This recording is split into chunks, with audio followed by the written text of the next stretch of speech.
অ্যানাস কিচেনে আপনাদের সবাইকে স্বাগত। আশা করি সবাই ভালো আছেন।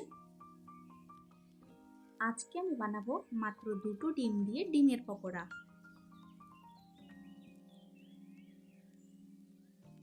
প্রথমে কয়েকটি সেদ্ধ করে রাখা আলু হাত দিয়ে চটকে নেব। আজকের রেসিপিটা যদি আপনাদের ভালো লাগে, আমার চ্যানেলটিকে লাইক, শেয়ার, সাবস্ক্রাইব করে আমার পাশে থাকবেন। এরপর 1/4 টিস্পুন করে হলুদ গুঁড়ো, লঙ্কা গুঁড়ো, জিরে গুঁড়ো, স্বাদ মতো নুন, কাঁচা লঙ্কা কুচি, পেঁয়াজ কুচি,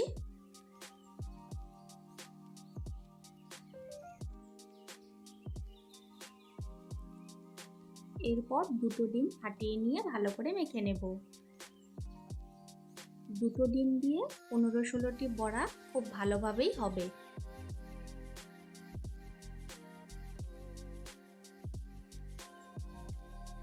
এই ডিমের পকোড়া খেতে কিন্তু অসাধারণ হয়।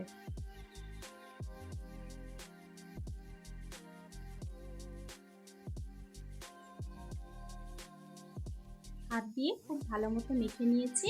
এখন কড়াইতে পরিমাণ মতো তেল দিয়ে দিব।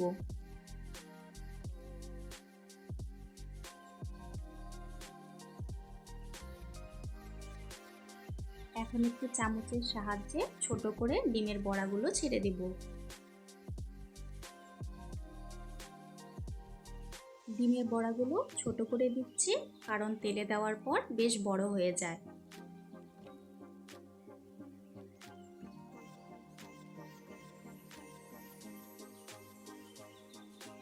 উল্টে পাল্টে দুটো সাইডই খুব ভালো মতো ভেজে নেব। বিকেলে চায়ের সাথে এই ডিমের বড়াগুলো খেতে কিন্তু ভীষণ ভালো লাগবে।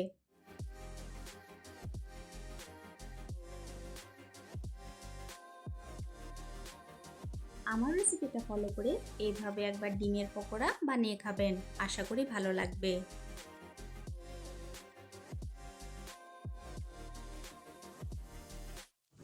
দুটো সাইডই আমি লাল করে ভেজে নিয়েছি।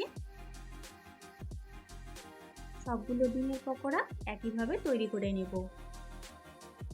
উল্টে পাল্টে ভেজে নিলে তৈরি হয়ে গেল আমাদের আজকের রেসিপি, খুবই টেস্টি ডিমের পকোড়া।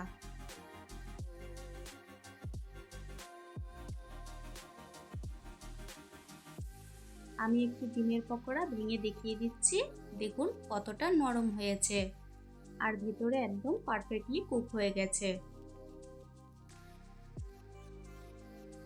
আমি এই ডিমের পকোড়া কাসুন্দির সাথে পরিবেশন করেছি। আজকের ভিডিও দেখার জন্য আপনাদের সবাইকে অনেক ধন্যবাদ। সবাই খুব ভালো থাকবেন।